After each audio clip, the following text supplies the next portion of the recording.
Bosh! We are back, ladies and gents. Hat-Trick Heroes is live and direct for a second week. Not only are we on Hollie's Hotspurs, we are also streaming on our very new channel. And what a day it is, because I'm joined by my two fabulous, not guests, my co-hosts and partners in crime for this week's episode. So we'll go around the table, say our hellos. So Nelson, it's great to have you here. How are you, my friend? Doing very good, thank you. As you can see, I'm buzzing and smiling, ready to do another episode. So let's do it. Let's do it. We've got so much to cover as well tonight, so it's going to be a fun one. And also back in the house, Wes. Wes, how are you, my friend? Yeah, all good, thank you. Always a pleasure to be on talking football. As you mentioned, Holly, we've got a packed show tonight, so very much looking forward to sharing our thoughts, our views, our opinions with the people who are tuning in live and direct, AJ Tracy style, and all those that will be hopefully re-watching or re-listening to our dulcet tones on podcast platforms. Oh, yes. And like I say, we are streaming it on the new channel as well. So if you haven't done so already, please make sure you hit that subscribe button. Hit a little like. It pushes up the algorithms. That would be amazing. But obviously, like always, Hat-Trick Heroes is sponsored by the amazing Kofa. So Wes, go ahead.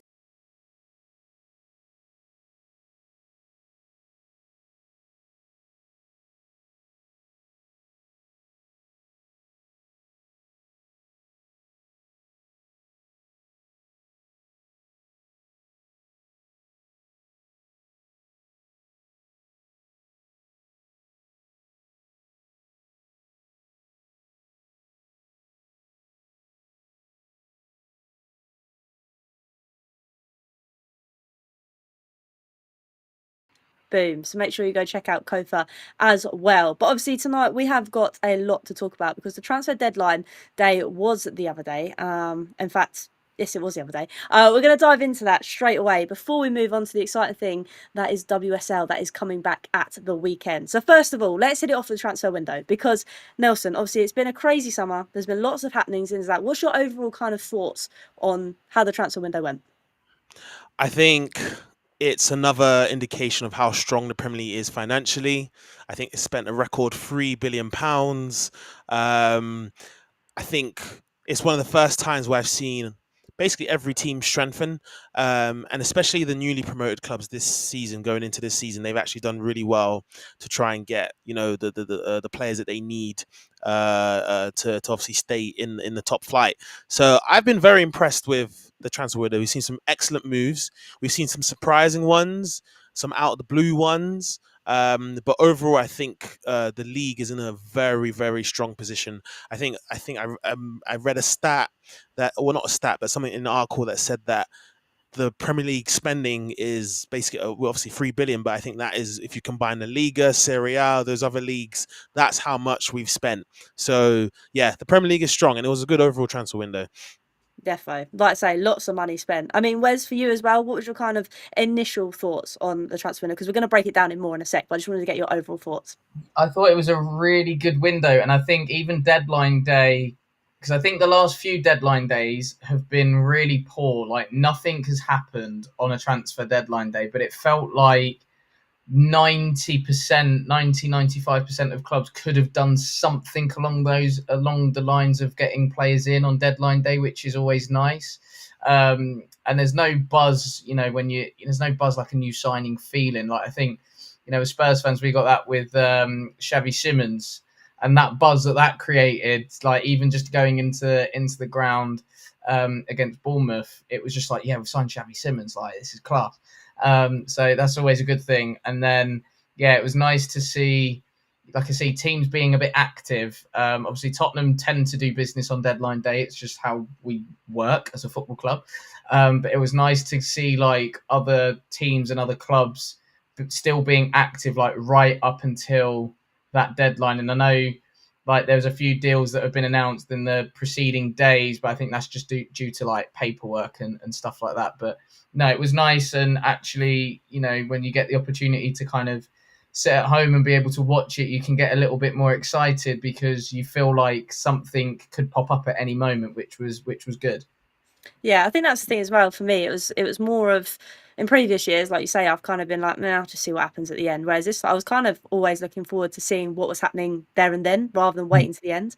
But obviously, talking about things that excite us. I mean, we'll talk about the first question, then Nelson, I'll come to you for this one. Obviously, what was your kind of standout signing of the kind of window for you, especially on obviously that transfer day, more specifically?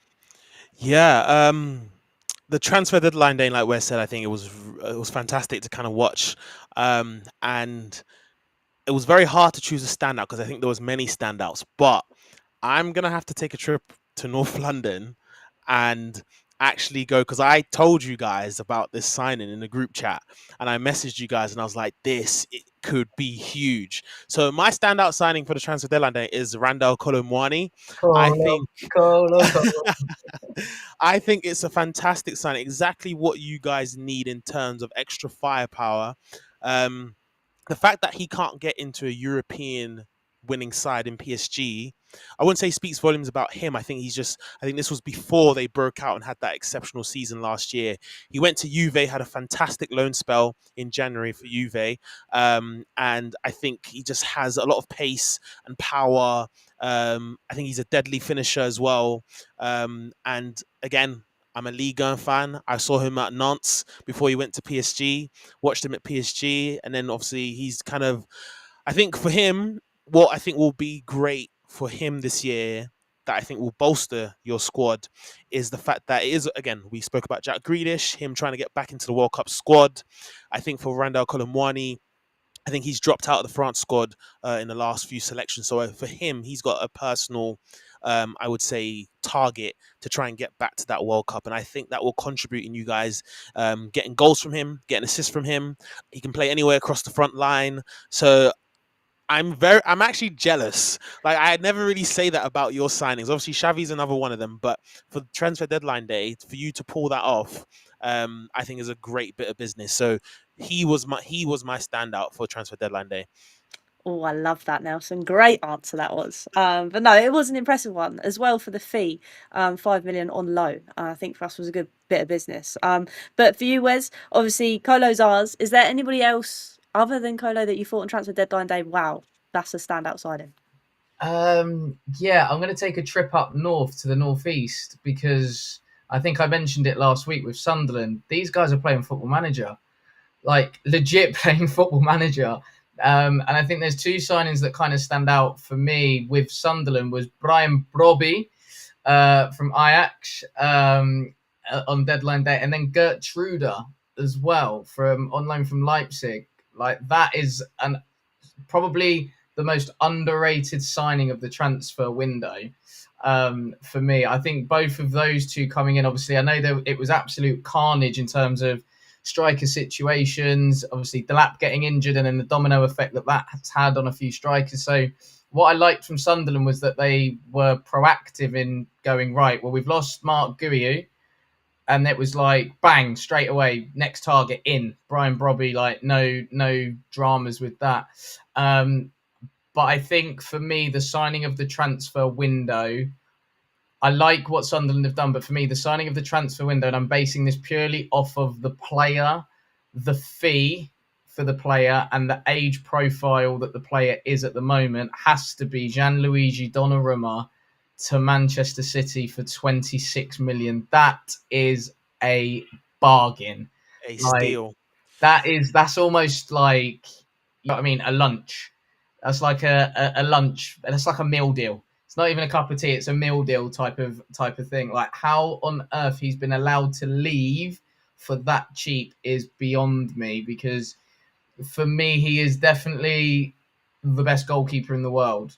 And for City to get him in his prime is only going to add to what City are doing. And I think that is almost, I think, why for me, I still make them title favourites. Had Liverpool got Mark Guéhi, Liverpool for me are winning the league hands down. But I just think with that signing now, yes, Liverpool have got a lot of firepower, but I still think there's some question marks about Liverpool defensively. So, like I say, had Liverpool got Guéhi over the line, I would have, nailed on Liverpool title favourites. But I think the signing of Donnarumma for City, you can't look past that for me. But yeah, I just wanted to shout out Sunderland for basically playing Football Manager this transfer window. It's been quite nice to see, actually.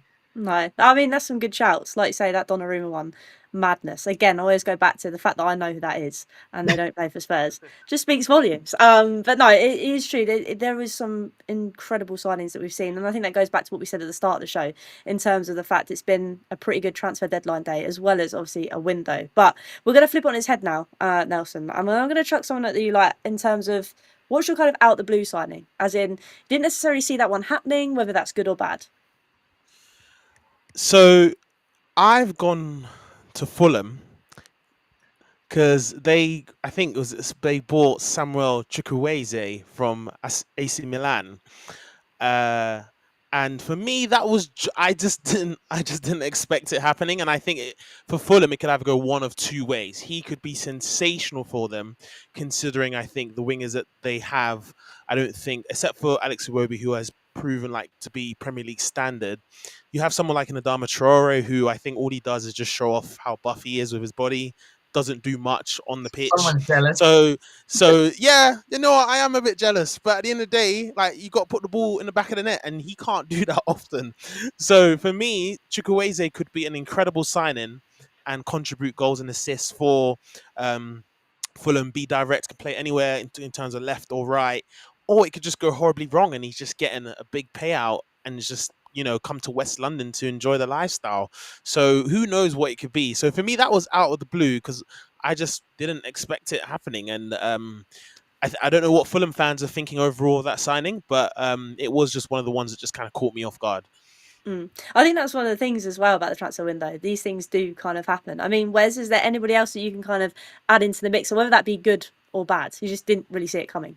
Yeah, I think the big one for me that kind of stands out in terms of the whole window is probably Granit Xhaka to Sunderland. Obviously, Sunderland being that newly promoted club, Xhaka coming off the back of a good time at Leverkusen, sorry, and that the stature of player that Granit Xhaka is with all his experience, kind of going into a club like Sunderland, who you would have thought would be in a kind of relegation scrap. I think that one in particular. But I think there's some nippy Spanish winger that's ended up in near Nelson's ends. Jeremy Pino, how he's ended up at Palace for 20 million is ridiculous. Because I think Palace have got one there, and yes, he's kind of coming in to fill the Eze void, but he's a completely different profile of player for me. He's more of an orthodox kind of out and out winger in that sense. So yeah, I think he is a player that I'm looking forward to seeing a lot in the Premier League this season, and I think he's a player that can excite. He can get fans off their seat in and around the Spain fold as well. So I think that's a really big coup, I think, for Crystal Palace. And like I say, the fee that they've got him for, again, it's like a meal deal. Like it's just ridiculous that a player of that quality for me going, so cheap. So I'd probably say those two are my standouts from the transfer window as a whole. Nice. No, there's some good shouts. Again, there's so many names that we can kind of pick from. But again, I've got another question for you because I'm going to try and pick your brain still. Nelson, to you. One that's kind of gone under the radar. Not necessarily stood out for other people, not necessarily one that's a flop or potentially could be a flop, but someone that's kind of just gone amiss. No one's really realised it's happened.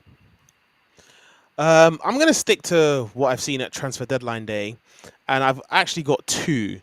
They're both wingers. One of them is Bertrand Traore going from Ajax to Sunderland. And for me, that like when I had looked back at all the deals that happened on transfer deadline day, I looked at his name and I said, wait, what? This guy who used to play for Villa and was actually a baller for Villa. I think he was just out of favour when a couple of managers came in. I think when Steven Gerrard was in charge, I believe that's when he became out of favour. But obviously comes from one of the best schools in football, as Wes knows, in Ajax. And for me, I think it could be a great signing for Sunderland. So I think that one has flown under the radar for many people. Another one on transfer deadline day that I had seen was Reece Nelson going to Brentford. I thought that was maybe an interesting move from Brentford. I think it seemed that he was heading to Fulham on a loan with an obligation to buy. But I found that going under the radar just because I think that it's a big coup for Brentford in terms of having a winger when they've obviously just let go of obviously their bold-headed firepower in Wissa and Mbeumo. So I think Reece Nelson could add some dynamism to that front line. So we'll have to wait and see. But I think from out of the two, I would probably pick Traore because I just didn't. That one just went under the radar, and he's still got quality in him. So I think that could be something big for Sunderland. And again, we've spoken highly about Sunderland this transfer window. They've really made some great signings. So that's my one for me. But I know Wes has got one somewhere in his head. He's going to pick one out. Go on, Wes. Go Yeah. on, unlock it. Um, I I don't particularly like the player. I don't particularly like the person, but I feel like the transfer that's probably gone under the radar the most for me is Harvey Elliott to Aston Villa. Because Aston Villa haven't really been able to do much shopping in that sense. It's a bit of a strange kind of food shop if we put it that way. They've not been able to do much. The budget's been a bit restricted in that sense. I think the fact they lost a player of Jacob Ramsey's quality was a big loss, I think, for Villa because of the impact that he made in games. I thought Ramsey was brilliant at Villa. I really did. He was a player that I would have loved at Tottenham. And I think when you are looking to and a profile of player that's fairly similar in terms of a replacement, I think that's where the Villa hierarchy have done really well because I think Harvey Elliott is a little bit similar and fairly similar to Jacob Ramsey in that sense. I think he can also cover a few different positions as well for Villa. And he's at a good age now where he can look to establish himself as a Premier League player. Like I say, I'm not his biggest fan because I think he should be on Love Island, just by the way he looks, to be honest. But I just think there is a player trying to get out, and I feel like Emery, with his track record as a manager, could unlock something really, really good and really special with Harvey Elliott. So I think that one has flown massively under the radar in that sense. No, that's a brilliant shout. Like you say, when I kind of saw that as well, I was like, "What is going on?" But no, that is a fair one. And obviously, before we kind of move on to the second half of the show and talk about the WSL, I can't not talk about the fact of the Isaac deal going through. Nelson, I'll come to you because obviously it's a record-breaking British transfer fee. It's just I can't believe it's happened. He's playing for the wrong Reds. I'll tell you that right now. It is so frustrating to see that. And unprecedented in the fact that Liverpool, who I didn't think had the money to spend like this, like they've just blown everyone out of the water. For them to get two record signings in one window, I've never heard of. So whether Florian Wirtz could be Florian Wirtz or Little Uzi Wirtz is another thing that we'll see. Or Isak, I think for me, with Premier League proven, is a fantastic striker. For me, still the best number 9 overall in the league. I think Haaland beats him for being a better, like, kind of poacher and goal scorer. But in terms of just the overall number 9 and what he can bring to the team, it's just what I think will be interesting is the role now that Hugo Ekitike plays. Because if you're buying that kind of striker for 80 million, I think Hugo Ekitike has probably been told that he could be the main man. He's probably heard of the speculation, rumors that Liverpool had to Isak, but now Isak's come in. How is Slot going to manage to try and play both of them is the question. For me, Isak is the guy that starts. You don't pay that money just for him to sit on the bench. So we'll see how that works out and how Slot will kind of play that Liverpool team. But it's ridiculous. But like Isak for me is ridiculous. I wanted to talk about another drama, but we can wait because obviously that defender unfortunately didn't get to go to the Reds as well. But yeah, I think overall looking at Isak, he's just going to add another dimension to them. If you thought they weren't dangerous enough, they've added the best strike in the league. So it is scary hours right now for many Premier League defenses, Hollie. Definitely, 100%. I mean, for you as well, Wes, obviously the manner and things have kind of turned out to be. And I think I kind of knew who you were talking about, Nelson, in terms of that defender that didn't make his move. I mean, what do you make of players, Wes, that come out and kind of force a move, and those that kind of stick to not to the letter of the law, but respect their clubs in terms of another certain defender that hasn't got his move, even though he kind of went along with things how he was supposed to. I genuinely think it's probably not as uncommon as we think. I think there are players that royally stink places out, like good and proper, to try and get a move. It's just not as overly publicised in that sense. And what I mean by that is obviously Isak and Visser, to be fair, have both wanted their moves and haven't really trained or wanted to travel as part of match day squads, etc., etc. So you got that extreme. I think you've also got the ones that have been kind of going into training but kind of going through the motions in that sense, and I think that happens quite a lot in clubs and in football, not just in the Premier League, but much lower down the pyramid, etc., etc. So yeah, I just don't think it's as uncommon as it is perceived, to be honest. I know obviously with Gay it was a case of he's turning up, he's training, he's playing, and if his move happens, it happens. If it doesn't, it doesn't. And I think Palace, I wouldn't say will be kicking themselves, but they may live to kind of regret not getting in another defender in quicker. So then, if that situation happened, they could afford Gay to make his move. But I think what's killed Palace, and this is why I don't think they've had the best window, is because of all the uncertainty going on around which European competition they're going to play in. For me, that dragged on far too long. And Palace are then going, well, we don't want to spend this particular money because we don't know what competition we're going to play. Now, I think the difference between the Europa League and the Conference League is about 25 million. That for Palace is a player. So they don't want to look to potentially overspend when they haven't budgeted for that income effectively. So yeah, like I said, I just don't think it's as uncommon, and I think it's probably more common practice than we realise. The way that players go about it is probably the difference, but I think, like I say, it's not overly uncommon for me. Mm. No, that's a fair shout. Like I say, we don't necessarily see what happens behind closed doors. I mean, it's just certain players that obviously come out and speak their mind on social media, etc., etc. But Nelson, before we move on, because I know you wanted to talk about Mark Gay and the drama, I just thought it was mad if the rumours are true that Glasner pretty much said, "I'm handing in my notice, I'm leaving, mate. If you go." I'll tell you this, Holly, he tapped into his American reality drama talent right there for him to not want Mark Gay to leave.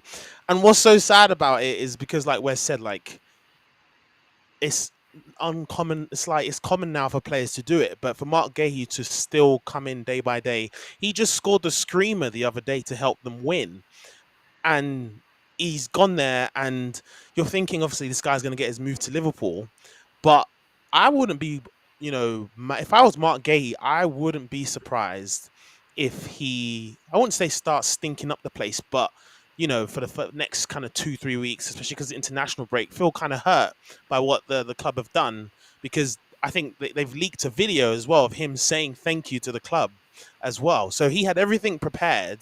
His agent probably told him this. His family were prepared for him to make that big money move, and it's just not happened. So for me, Glasner has pulled out an Oscar performance.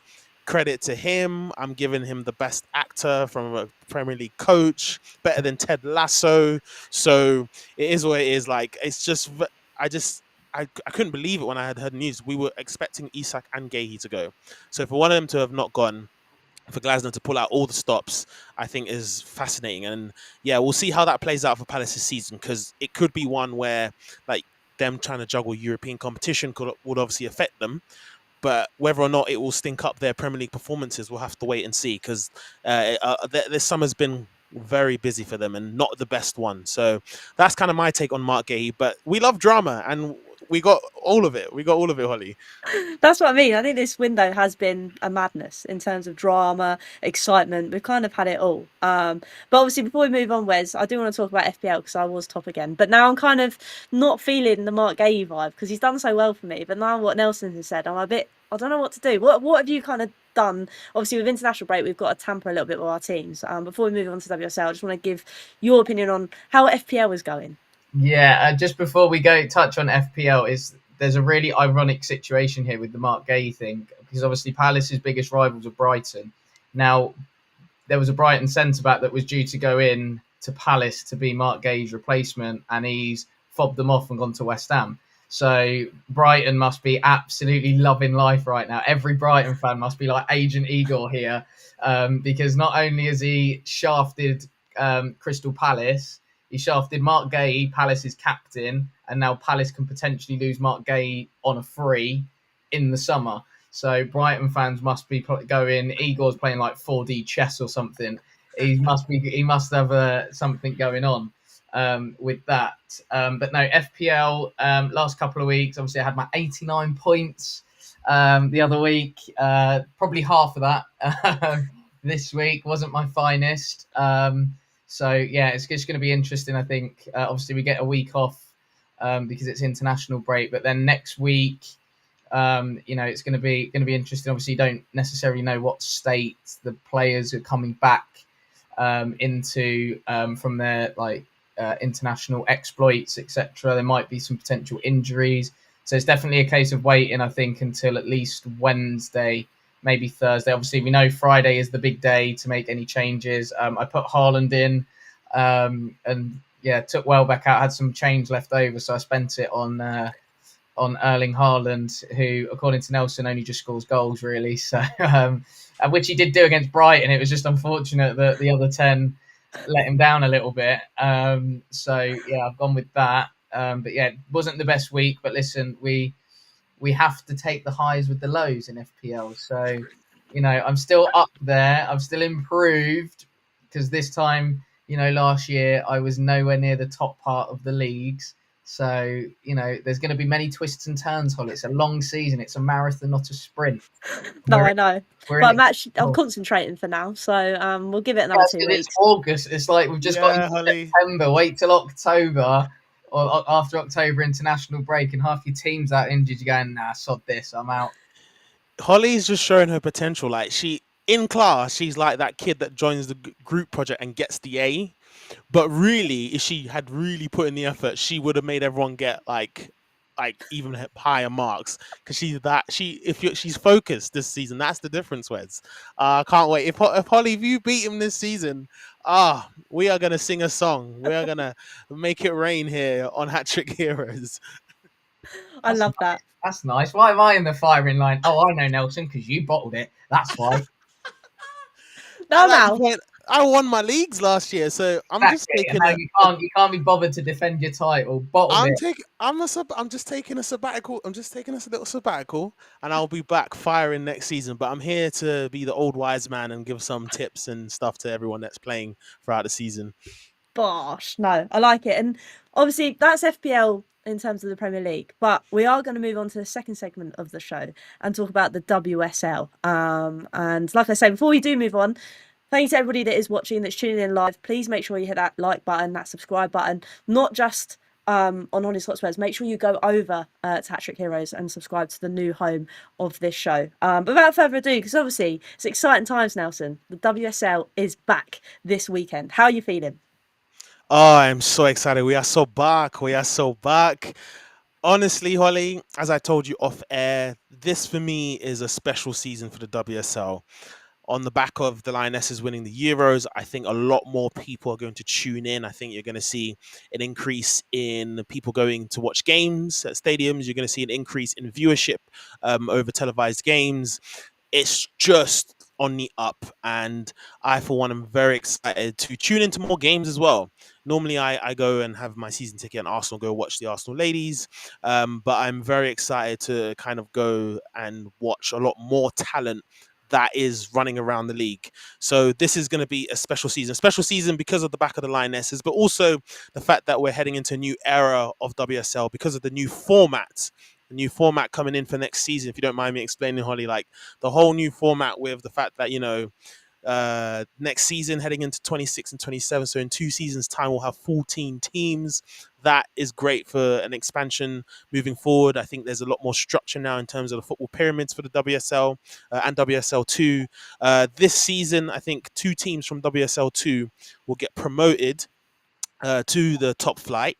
And then the bottom team from WSL this season will play the third place team in the WSL2 for that final spot. So that will then make the 14 teams heading into not this season, but the next season. And then I think from next season moving forward, the bottom club from the WSL will then play the second place team from the second division, and that will always be like a constant playoff thing. So I just wanted to highlight the new format because I think it's great moving into the future, and it just provides more structure for teams that, especially in WSL2, that have kind of been mid-table for a while and have always kind of fought for that one promotion spot. Now it's increased. I think it provides more of an incentive for teams to invest as well. So I'm very much looking to the season. There's a lot of talent going around, a lot of money that has been spent as well in the women's transfer window. So yeah, I'm very buzzed for it, Holly. It is exciting times. I mean, that's the thing as well. Whereas obviously with the new kind of format of the leagues, it just means that women's football is. We know it's continuously been on the up for the last couple of years, but I think this is finally that kind of next jump that we've needed for a long time.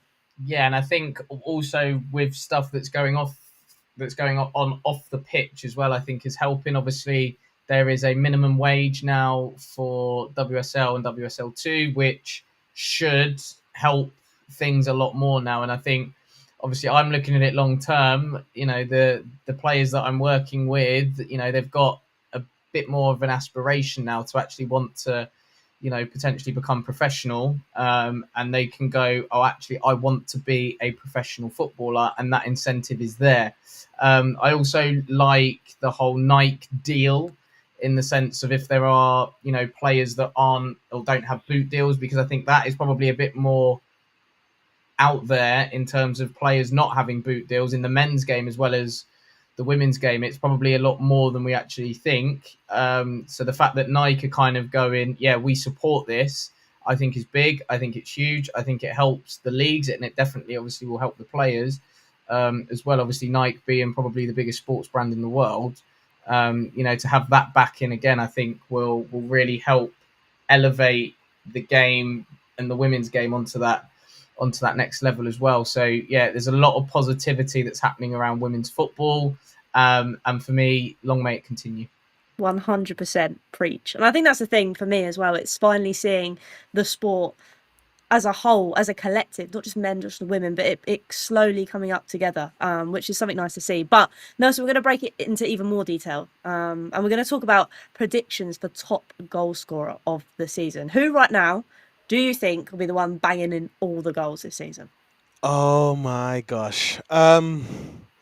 This was probably the hardest one for me to choose. However, I stuck to my roots. I stuck to my guns. I could only go ahead and pick my striker, Holly, and that is Alessia Russo. I, for one, think she has had a resurgence. She's just one of those players similar to a legend in the game in Ellen White who grafts hard for 90 minutes, and she works tirelessly running down the channels, trying to intercept play and kind of like the first line of defense, pressing high up the pitch. And for me, the amount of goals, I think she had an incredible run in the second half of the season, scoring the goals to lead us to the Champions League, as well as us finishing, obviously, just behind Chelsea. But I think Renee Slagers has figured it out with Russo, and I think she's just going to build on that confidence to hopefully. For her, I hope she sets a personal target and breaks the 20 goal mark. I think she's capable of doing that. She gives me the vibes as well that in terms of contributions, similar to like a Ollie Watkins in the men's version, like a double for goals and assists. She's capable of doing those numbers. So for me, it was very hard because another person that I think Wes will probably bring up, who's on the blue side of Manny, was my other top pick. But I've gone for Alessia Russo. But Wes has made a face, and I think he's chosen someone else. So let me hear it, Wes. But that's my pick, Holly. I've gone for Alessia Russo, the top I scorer. like it. I like it. I mean, Wes, go on, far away. Who's yours? Yeah, I think I've just heard that Nelson mentioned that an Arsenal team finished second, so which is quite ironic because you know that happens in the men's game as well. Yeah, I'm going to go for men and women on this one. Men's side, Erling Haaland is going to get the golden boot for me. Women's side, I'm going to go with, I had a couple of players in mind. It's probably either Viv Miedema or Bunny Shaw. I'm going to go Bunny Shaw. Just goal machine. That's literally it. Just knows where the back of the net is, and everything else. So I think it'll be interesting to see even more so now how City accommodate Shaw and Miedema in the same team. I don't think they were really able to do that last year because of injuries, etc., etc. And then I think Sam Kerr will also run them close when she's back from injury. I'm not 100% sure if she is back yet. If she is, then she'll definitely be in contention because again, she's certy when it comes to putting the ball in the back of the net. So yeah, those are probably my three that I would go for. But Bunny Shaw, I think, just edges it for me just because she's got that just killer instinct in front of goal. Nice, good shouts. I mean, I'm going to come back to you, Wes. I'm going to hit you with the second question, being obviously we spoke about goals, and I know goals lead to good performances. But who would be your player of the season for the women's game? Player of the year, damn, putting me on the spot here. Do you know who I think is going to surprise a lot of people this year? And she's just got a move, or is in the midst of getting a move. I'm gonna go really bold here and go Grace Clinton. The fact now she's going to City as well, obviously won't go down well in Manchester. Obviously, Jess Park's going the other way, but I just feel like this is her time. Do you know what I mean? So I'm going really bold, and I'm going to say invest in Grace Clinton stocks now, people, if you haven't already, because this is someone who was broken into the England team, not just England squad, in the England team, where we felt like the midfield three was set for a good period of time in terms of Walsh, Stanway, and Toon. The fact she's been able to break into that at this time, and given what those three have achieved for England, I think speaks volumes about her as a player. So, yeah, I'm going bold. I'm going to say Grace Clinton. Great shout. I mean, I did love Grace when she was on loan to Spurs. I think she was Yep. my favourite player. Biased connection. I heard a bias. I have like, as soon as you mentioned that, it's bias. We knew she played for Spurs, whereas you could have just said that. We knew what you were leading with. I'm joking. I'm joking. But that's a great shout. That's a great shout. Go on, Nelson. Who will be your player of the season? Do you think, or who will be the player of the I season? have a feeling I know who he's going to say. Um, I am actually going to stick to the blue side of Manchester Ooh. because I think this. For me, I think she's a superstar, but I don't think in the eyes of the English media and the English fans, she gets much love. But she has obviously recently come back from injury when she played for us up top on the left. I don't think it was her best tournament, but I think she will be trying to kick on this season. And I'm going to go for Lauren Hemp. I love Lauren. I think she's a fantastic winger. And I think I'm going to put it out there. I think she might go ahead and maybe break an assist record or something along the lines. Considering you've got Miedema and Shaw playing for City, I think she's going to provide service to them. Can play on both sides of the wing. I think she's better on the left than on the right for me. I think she can just whip in those crosses, can take on a defender. She loves those kind of isolation spots on high and wide on the left, where she can just kind of take on her defender and then whip it in. So I am hoping for her to kick on this season. I mean, I hope she doesn't do it at the expense of my team, but at the end of the day, I will be supporting her because I think she's a fantastic, fantastic player. And she will be looking personally as well to kind of get back on track. It was a hard injury for her to come back, but she worked hard off to, win the European Championship for us. But I think she's going to kick on this season.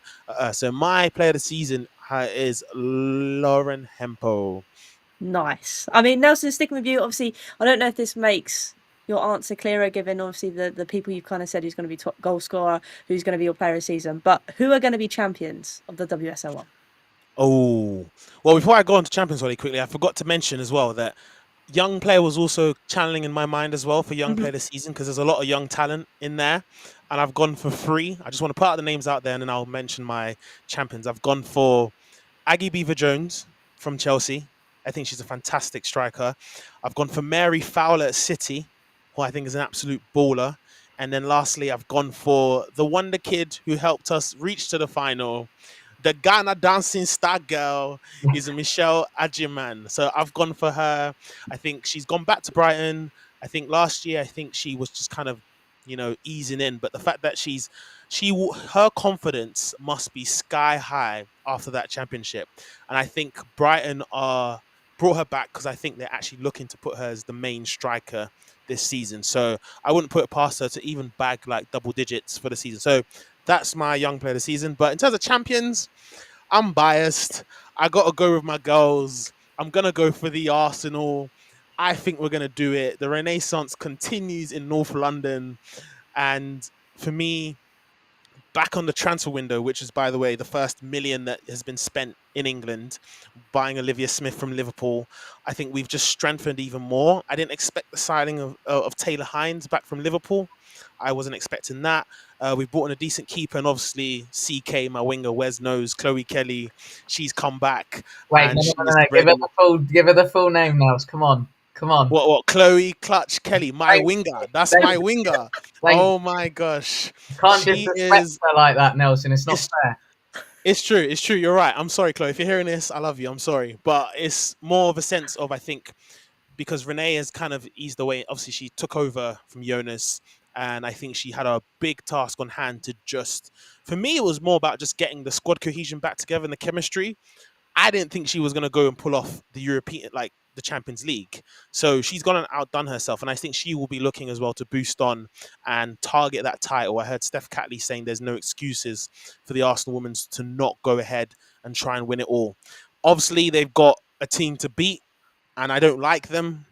Like, I've never heard 6 in a row, and 7 will annoy me if they do it.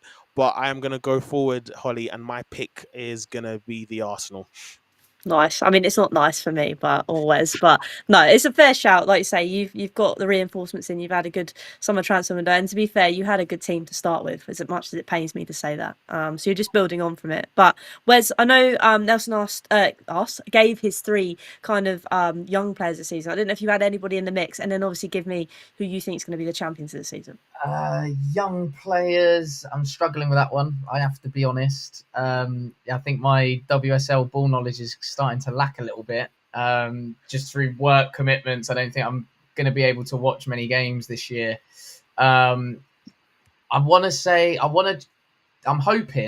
because I think there's a really talented player in there, but I'm hoping someone like Jessica Naz has a proper blast breakout kind of season, and we're talking about her in the same way that we are talking about Michelle Aguiman, because I think if Jessica Naz looks at Michelle Aguiman, she should be going, that should have been me in the Euros in that last tournament.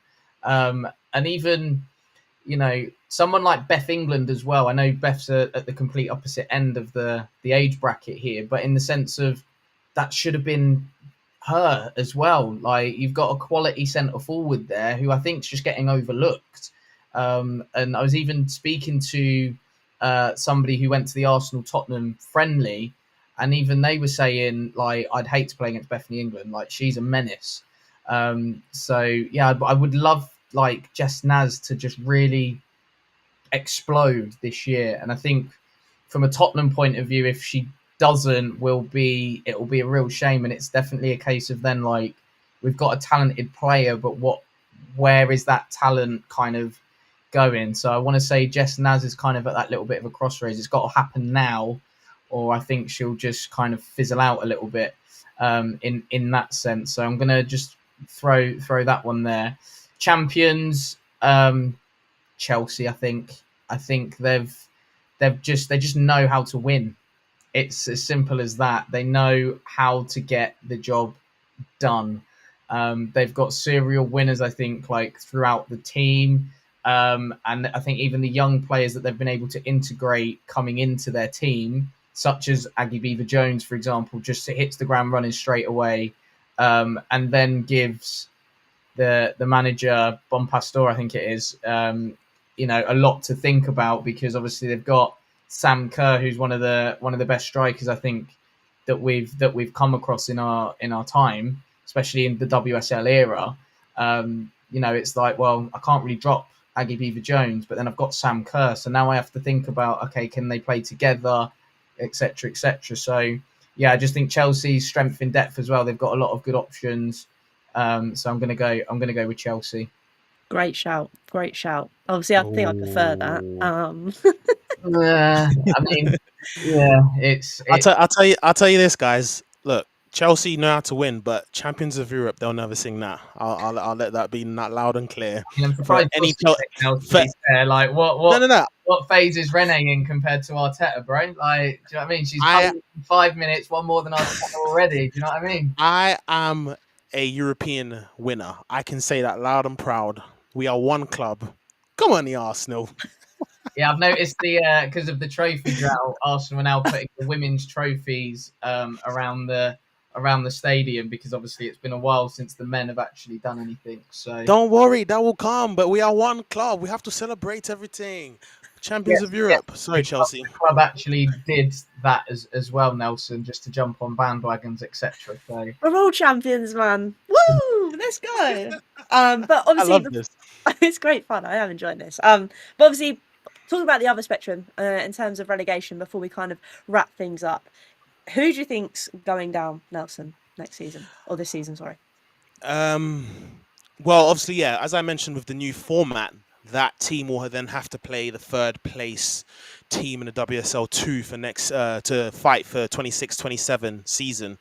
So initially, when we were looking at normally when you look at the team that's promoted from WSL two, you're thinking they are the automatic team that's likely going to be relegated. But I want to give a huge shout out to the London City Lionesses because their transfer window has been insane. And I saw a funny tweet saying a funny tweet where somebody said that they believe that the transfer recruitment for London City Lionesses was run by a TikTok girl because they've just got a huge amount of ballers come through, like Danielle Van der Donk. Like we are just talking legends on legends like Alana Kennedy, Katie Zellum, like Yana Fernandez, and even Nikita Paris, who is a goal scorer we know as well. So I initially thought it would be them. So I was going to link it and say I thought it was initially going to be London City Lionesses, but I think after their recruitment, I don't think it will be them. I'm looking at two clubs, Holly. I think Leicester City are going to struggle this season massively. I think they were lucky to not go down last year because Palace, I think, were just awful.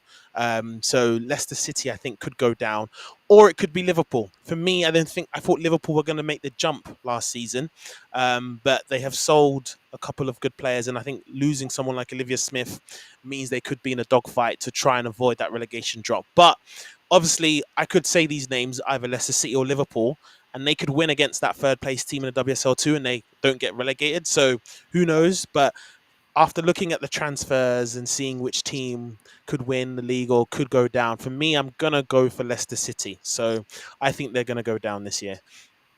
Interesting. It is interesting. Like you say, I think adding that kind of new format just adds another kind of mix into the bag, makes it a little bit more exciting, allows more teams to obviously have that chance. But Wes, for you, who do you think is going down? Are you in the same boat as Nelson, or you I think mean, something different? I have to profess, I had to double check what clubs were in the WSL this year because it feels like there's been a lot Oh, going on, and I'm like, oh snap! Like I need to kind of keep up. Like I say, my Wesley. WSL knowledge is starting to lack. I feel like a bit of an amateur at this point. But yeah, I think I'm going to agree with Nelson in the sense of Leicester because I think they've been in and around it for the last couple of years, and I feel like this could be their year where they get caught out effectively. Obviously, Nelson, I know more than me on this one that I thought could be in the kind of danger zone, and that's Everton.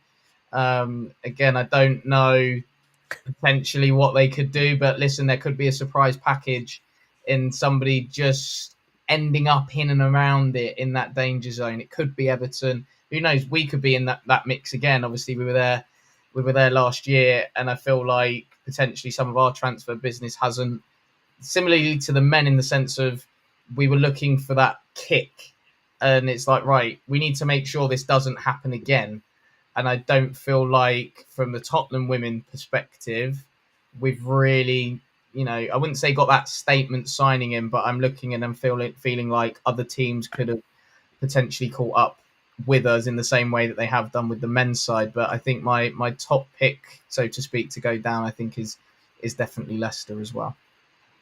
No, great shout. But no, it'd be interesting to see how obviously the season kind of goes. I will definitely be taking more of an interest. I probably should, to be fair, in terms of Yeah, what's it's going on. fantastic. It's gonna be a fantastic season. Like we got to pay attention. Also, I want to point out one more thing, because as Holly knows, I have like so much notes on the WSL, but I had looked into some research, and I think again the fact that the league is going on the up, we have like nearly half, I think 7 out of the 12 teams playing in men's stadiums, no matter how big they are, like Arsenal, Villa, Brighton, Leicester, London City Lionesses, who share with Bromley as well. Spurs obviously using Orient, and then West Ham as well with Dagenham and Redbridge. So for me, that's just a huge plus. Like just them using men's counterparts, and hopefully we'll get to a point where the league is actually using main stadiums sharing with their male counterparts. I think I missed out Everton on that list. Sorry, Everton are obviously going to be playing at Goodison Park as well, so that's going to I be think that's amazing. another reason why I think Nels they may struggle with that transition, because they're not kind Uh, of playing at where they were previously, where it looked a bit of a either a club's training ground or a park pitch, like right. with a bit of branding around the side type of thing. And I think that transition for the Everton women's team could be a game changer, in the sense it could go the other way and they could absolutely fly and take off, but the expectation of kind of being the main team at Goodison, with all the history around Goodison as well. At the same time, it could also swallow up the team, and I know obviously they're looking to do some great things with Goodison for the women's team and everything else, and effectively create new history there. But it's not it was never an easy place to go for the men's sides. So yeah, I think, and that expectation as well of being right, this is you now, this is your home. I think being at Goodison could weigh really heavy on the girls. So that's why I thought they may struggle a little bit as well. Okay, that makes sense. I didn't think of I it know, that way, I but know now you're that you put it, looking at me like, what yeah, on earth were you talking about? yeah, Where did you pluck that from? I was so confused because I think they just signed Ruby Mace from Leicester City, so she's another talented like English midfielder. So I thought, okay, they're bolstering up the midfield. Brought I think as well Fernandez from Barcelona as well. So I thought, okay, Everton are shoring up here, but we'll have to wait and see. So we'll come back at the end of the season, Holly. We might do a review and have a look back at it. But yeah, it's been great to talk about WSL. No, 100%. I think it's a segment that we should kind of incorporate into the show. We might as well. I think going forward, like I say, I think my knowledge isn't 100%. I think I need to shake up on it a bit more. And I think it'd be good for obviously the viewers of the Hat Trick Hero to kind of hear the women's side, especially as well now somehow you're pretty much hot on it all the time in terms. So I think it'd be good to share your knowledge with everyone. But But obviously, Holly, I think the big question is, and I think somebody's put a comment in, is who's winning the WSL FPL. I can give you a clue. It's not going to be Nelson. Oh my gosh. I will be signing up this season and I will be playing. I won my mini fantasy league last year. Shout out to all my ladies that participate as well with me. We got a little that's my Arsenal season ticket group. Those are my core group of fans. Um but yeah, don't why are you laughing for, bro? This is Yeah, it's football. life. Yeah, this is football friends. We love football friends. I don't know, Emma, who's gonna win the WSL FPL. I'm gonna back myself and say that I'm gonna do it. And I'm gonna join up some other leagues. I know celebrities and other people like kind of media brands do their own leagues as well. So if you're gonna take part in the WSL FPL this year, look at that because I know there's a lot of good media brands, especially on Instagram, that will put like the codes up so you can sign up to them, which I did last season. So yeah, it's gonna be another one. I might share my WSL team. Not that anybody might be interested, but I'll let you know my team for next week or the next episode that we do. oh, defo, yeah, because then maybe we could do obviously the men's FPL. Because I tell you what, I'm only just about doing this one. I think I do want to try and do both of them, just maybe baby steps at the moment. But maybe we could have the segment obviously with the men's FPL and then a segment as well of the women's FPL because I think that'd be quite cool. Nice, nice. Defo. But yeah, no, like I say, it's been an amazing second show for the new channel slash show of Hat Trick Heroes. I've thoroughly enjoyed it. Like I say, it's been a good evening to obviously dissect transfers, obviously dissect it all and more, not just obviously from our representative teams of Arsenal and Spurs. It's been nice to do it as a whole, and obviously look as well to the WSL. And I'm very excited. Obviously, we've got to get through international break, etc., etc. But I will be tuning in to the WSL at the weekend. But we'll go round the table, say our goodbyes. So Nelson, thanks again, obviously, for being part of the channel. Where can everybody find you doing your thing? You guys can find me on Instagram at nnatumba25. So if you follow our Hattrick Heroes account and so follow us on Instagram, you will see our tags also in the bio. So follow me at nnatumba25. I am still making the X account, so that will happen, and then I will upload my X and let you guys know for hopefully the next episode. Boom, lovely stuff. And as well, Wes, it's lovely to have you on as well. Part of the Hattrick Heroes, where can everybody find you doing your thing too? Yeah, so thank you for having me. Pleasure as always. I may need to brush up on some WSL knowledge at some point, but I don't know where I'm going to fit it in, to be honest. So yeah, everybody can find me on Twitter at Wezo10, unofficial Mr. Dembele fan account, as everybody knows. Probably be unofficial Kev Danso fan account by the time the season's out. Even had his brother text me after the weekend's result, going, "What's going on? Have a word." So I did have to say to him, "You're probably in a better place than me to do that." So that was quite cool. Yeah, Instagram's at Wezo32. Usually at a Spurs home game. May have to curb some this season due to work commitments, etc., etc. But I will try my best to get down to Spurs as often as I can this season. And then, yeah, anything football coaching related is Kofa, MK, or Kickoff Football Academy across all of your socials. We've got lots and lots of things happening as the months continue and progress as well. Nearly forgot my words there. So yeah, that is where everybody can find me doing my thing, I suppose. Lovely, jubbly. And like I say, you can find all of us on Hattrick Heroes. Like I say, at the moment, this is streaming on Hollie's Hotspurs, as well as the new channel. So make sure if you're watching on Hollie's Hotspurs, go over to Hattrick Hero, hit that subscribe button, go follow us on all of our platforms, because you won't miss anything. And like I say, thank you to everybody that's tuned in tonight, that's going to rewatch this as well. Do very much appreciate it. And I guess until next time, up the Hattrick Heroes. Yay!